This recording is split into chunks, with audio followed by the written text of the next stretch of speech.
ఇంట్లో అందరూ అబ్బాయిలే అయిపోయారు. ఒక్క ఆడతోడు కూడా లేకుండా పోయింది నా జీవితానికి. ఇప్పుడు ఏమంటావు? మనకి ఆడపిల్ల ఉంటే బాగుండేది. ఆడపిల్లని ముగ్గురు చేసావు. నేను సరిగ్గా చూసుకో చాలు. ముందే ఆ బాక్స్ తీసురా. అది ఏడొద్దాము.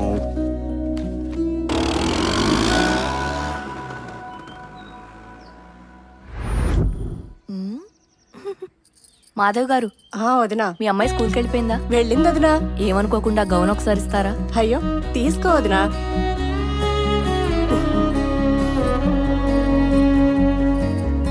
మళ్ళీ ఇచ్చేస్తాను.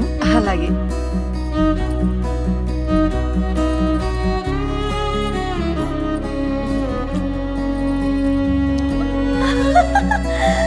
భలే ఉన్నావురా. దా ఈ గౌన్ వేసుకుంటావా? దా దా. అమ్మాయిలా ఎంత బాగున్నావు.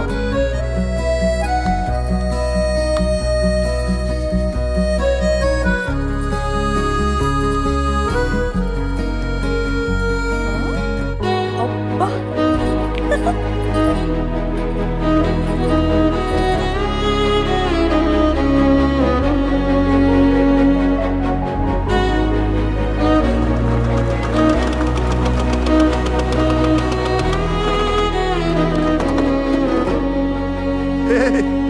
లక్ష్మి,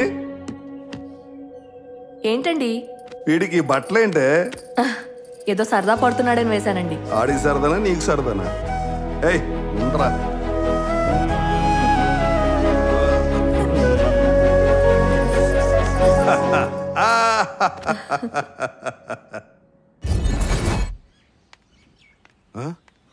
అనూప్, ఆ డ్రెస్ ఏంట్రా? నాన్న అది స్కూల్లో కల్చరల్ ప్రోగ్రామ్ ఉంటే ఫ్రెండ్ తీసుకొని వేసుకున్నా.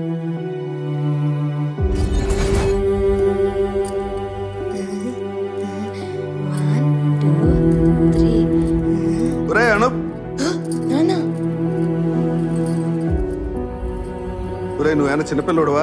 అమ్మాయి బట్టలు వేసుకున్నావేంటి? నాన్న ఏం చేయమంటారు? నాకు ఇవే వేసుకోవాలనిపిస్తుంది. అమ్మాయిలో ఉండాలనిపించడం ఏంట్రా?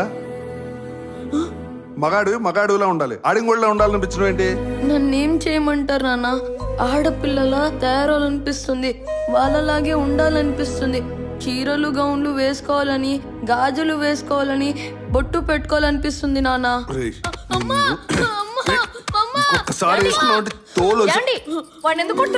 కొట్టాలా చంపాలా?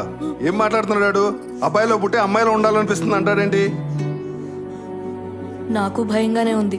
ఎందుకైనా మంచిది వీడిని ఒకసారి హాస్పిటల్కి తీసుకెళ్దామండి. రే లోపలికి వెళ్ళు.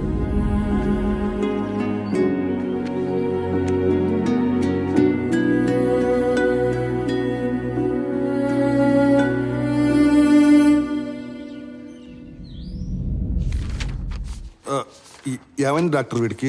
ఎందుకు వీడు పిచ్చి పిచ్చిగా మాట్లాడుతున్నాడు? అమ్మాయిలా ఉండాలనిపిస్తుంది అంటున్నాడు. రిపోర్ట్స్ చూసా. హార్మోన్ ఇంబ్యాలెన్స్ అవ్వడం వల్ల జెండర్ డిస్పోరియా అనే కండిషన్తో అమ్మాయిలా బిహేవ్ చేస్తున్నాడు. అలా బిహేవ్ చేయడమే కాదు, ఇక నుంచి తన అబ్బాయిలా ఉండలేడు. ఏం మాట్లాడుతున్నాడు డాక్టర్? అబ్బాయిలా ఉండలేకపోవడం ఏంటి? తన పేరుకే అబ్బాయి, లోపల ఫీలింగ్స్ అన్ని అమ్మాయివే. మరి ఎలా డాక్టర్? దీనికి ట్రీట్మెంట్? సర్జరీ చేసి అమ్మాయిలా మార్చాలి. అమ్మాయిలా మార్చాలా? దీనికి వేరే మార్గం లేదా doctor? Behavioural therapy, hormonal therapy లాంటివి ఎన్నో ఉన్నా తనున్న ఈ స్టేజ్కి అవన్నీ సెట్ కావు. నా సలహా మేరకు సర్జరీయే best option. I can understand your situation, కానీ దీనికన్నా బెటర్ ఆప్షన్స్ ఇంకేమీ లేవు. అండ్ ప్రజెంట్ టెక్నాలజీతో పర్ఫెక్ట్గా సర్జరీ చేస్తే ఫ్యూచర్లో ఎటువంటి మేజర్ ప్రాబ్లమ్స్ రావు.